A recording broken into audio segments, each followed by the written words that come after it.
তো আজকের গন্তব্য ছিল হচ্ছে তিনচা ওয়াটারফলস। তো চলো বেরিয়ে পড়া যাক তিনচা ওয়াটারফলসের উদ্দেশ্যে। তিনচা ওয়াটারফলস ভারতবর্ষের মধ্যপ্রদেশ রাজ্যের ইন্দোর সিটি থেকে 27 কিলোমিটার দূরে অবস্থিত।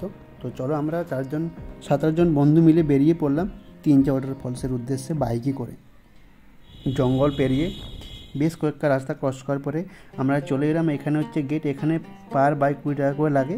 দিয়ে বাইকে রেখে আমরা চলে এলাম ফলসের সামনে। প্রথমে এসে দেখা হয়ে গেল, দেখতে পাচ্ছ এখানে আঙ্কির সাথে। দিয়ে আমাদের সামনে ভিউটা ছিল, বেশ অসাধারণ পরিবেশ। তো সাথে রয়েছে এখানে কি কি দেখার আছে চলো তোমাদেরকে বলে দিই। এখানে রয়েছে ওয়াটারফলস, জলপ্রপাত, নদী, বন্য পশু পাখি, তার সাথে রয়েছে অ্যাডভেঞ্চার, সাথে ফরেস্টও। এই দেখতে পাচ্ছ ভিউটা, এখানে অ্যাকচুয়ালি বারিশের সময় এলে বেশ ভালো লাগবে। এই সময় বেশ একটা জল নেই, কিন্তু বেশ সুন্দর, দারুণ। তো আমরা এখান থেকে ওদিক থেকে যাবো, গিয়ে ওখানে গিয়ে তোমাদেরকে দেখাবো। চলো ওয়াটারফলস ইন্দোর। বাদলটা খুব সুন্দর, মানে প্রকৃতির মাঝে নিজেকে সত্যি খুব সুন্দর লাগছে। এটা বর্ষাকালে হলে আরও ভালো লাগতো, চারিদিকটা হরিয়ালি এবং পাহাড়ের গায়ে হেঁটে চলে গেলাম ওয়াটারফলসের সামনে। এখানে নদীটা কিন্তু খুব সুন্দর, বর্ষাকালে এখানে এক অপরূপ সৌন্দর্য দেখা যায়। এই সময় যদিও যথেষ্ট জলের বেশ একটা তেজ নেই, কিন্তু অনেকটাই আছে, এবং খোলা আকাশের নিচে দারুণ লাগছিল, অপরূপ সুন্দর। পাহাড় মানেই প্রকৃতির দেওয়া এক সুন্দর উপহার, আর আমার কাছে পাহাড় মানেই স্নিগ্ধতায় ভরা পরশ। পাহাড় মানেই আমার কাছে এক নতুন জীবন, বেঁচে থাকার আশা। তো তোমরা কখনো নিরিবিলি স্থানে বা পাহাড়ে গিয়ে সামনে জলপ্রপাতের সামনে গিয়ে একটা সুন্দর মুহূর্ত কাটিয়ে এসে দিয়ে বলো কেমন লাগছে? আমার তো সত্যি খুব ভালো। পাহাড়ের এই স্নিগ্ধতার চারিদিকে ঝলমলে রোদ, কি সুন্দর শান্ত শীতল মৃদুমন্দ হাওয়া, এক অপরূপ সৌন্দর্য। প্রকৃতির মাঝে নিজেকে যখন আমি যাই না, সত্যি নিজেকে হারিয়ে ফেলি প্রকৃতির টানে। তাই তো আমি বারবার ছুটে যাই বিভিন্ন প্রান্তে দেশের, প্রকৃতির মাঝে নিজেকে হারিয়ে ফেলতে।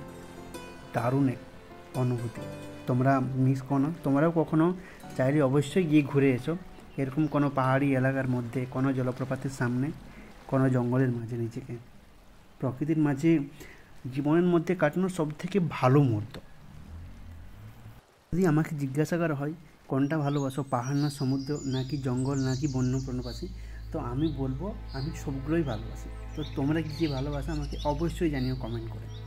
তো পাহাড়ের কোলে কফি বা চা বানানোর জন্য আমরা প্রথমে ফরেস্টে চলে এলাম। এখান থেকে কিছু শুকনো কাঠ সংগ্রহ করলাম।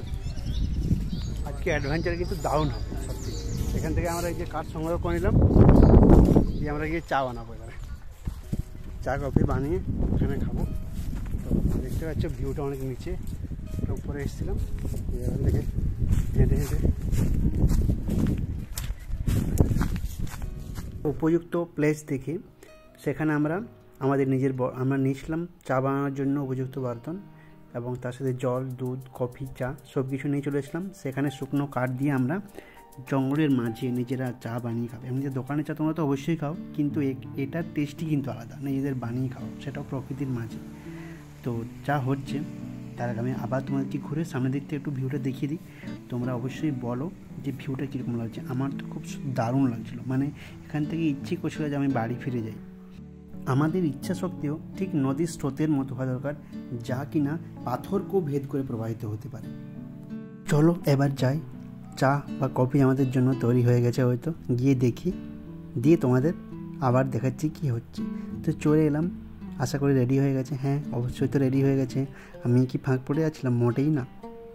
তো সবাই এখানে এক অ্যাডভেঞ্চারের মতো আমরা বানিয়েছিলাম পাহাড়ের কোলে কফি বা চা, অনেকেই খাওয়া শুরু করে দিয়েছে, আমিও নিলাম। এক কথায় অসাধারণ, কি বলবো, জাস্ট আমি বলে প্রকাশ করতে পারছিলাম না। চায়ের কাপ আমি হাতে নিলাম, দিয়ে চুমুক দিলাম, ওয়াও। এমনিতেই আমি চা খেতে আর কফি খেতে খুব ভালোবাসি, দারুণ, তাও আবার প্রকৃতির মাঝে। এই সুন্দর মুহূর্তগুলো আমাদের জীবনে বারবার ফিরে আসে না, তাই আমি এই সুন্দর মুহূর্তগুলো তুলে রাখি এবং তোমাদের সামনে শেয়ার করি। আমার এই অসাধারণ অভিজ্ঞতা হয়। আর সত্যি কথা বলতে আমি ভ্রমণ বিশেষ খুব, এবং আমি বেড়াতে খুবই ভালোবাসি। পাহাড় হোক, পর্বত হোক, বা নদী হোক, বা জলপ্রপাত, বা বন্য পশু পাখি, বা জঙ্গল, যে কোনো জায়গায় যেতে আমার খুবই ভালো লাগে। তো তোমরা যারা বেড়াতে ভালোবাসো বা ঘুরতে ভালোবাসো, যারা ট্রাভেল ভিডিও দেখতে ভালোবাসো তারা অবশ্যই আমার চ্যানেলটি সাবস্ক্রাইব করে নিও এবং পাশে থেকো। এরকম আমি তোমাদের সামনে আরও নতুন নতুন জায়গার ভিডিও নিয়ে আসবো এবং তোমরা অবশ্যই জানিও যে ভিডিওটি কেমন লাগলো। চলো দেখতে থাকো। আমি উপরে উঠে পড়লাম পাহাড়ের অনেকটা, দিয়ে উপর থেকে তোমাদেরকে ভিডিও দেখাচ্ছি কেমন লাগছে তোমরা অবশ্যই বলো। আমার তো দারুণ লাগছিল উপর থেকে ভিউটা। আমি সামনে পাহাড়ের কোণে গিয়ে বসে পড়লাম, এক কথায় আমি ঠিক প্রায় পাগলের মতো হয়ে গেছিলাম, এত সুন্দর লাগছিল। আমি বসে আছি একা, দূরে ওই নদী চলে যায় আঁকামাঁকা। জীবন যদি একটা নদী হয় তাহলে মানুষ সেই নদীতে ভাসমান বিভিন্ন এক নৌকার যাত্রী। এটা কিন্তু সত্যি, এবং গন্তব্যস্থল সবারই একই। তো চলো, দেখা হয়ে গেল, দিয়ে ওখান থেকে আমরা বেরিয়ে পড়লাম, দিয়ে আবার এখানে সামনে আমরা চলে এলাম, যেটা ওয়াটারফলস। এখানে কিন্তু বর্ষাকালে এক অপরূপ সৌন্দর্য দেখা যায়, যেটা এখন হয়তো বেশিক্ষণ জল নেই, তাই বেশিক্ষণ দেখালো না। তো মোটামুটি আজকে তোমরা অবশ্যই জানো ঘোরা কমপ্লিট হয়ে গেল। আমরা এই যে বাইকের সামনে চলে এলাম। সময় চলিয়ে যায় নদীর স্রোতের মতো, ঠিক এভাবেই আজকের দিনটা প্রকৃতির মাঝে কীভাবে কাটিয়ে ফেললাম বুঝতেই পারলাম না। তো তোমরা বলো মানে কেমন লাগলো এই ব্লগটা এবং প্লেসটা কেমন, তোমরা অবশ্যই কমেন্ট করে জানিও। Thank you.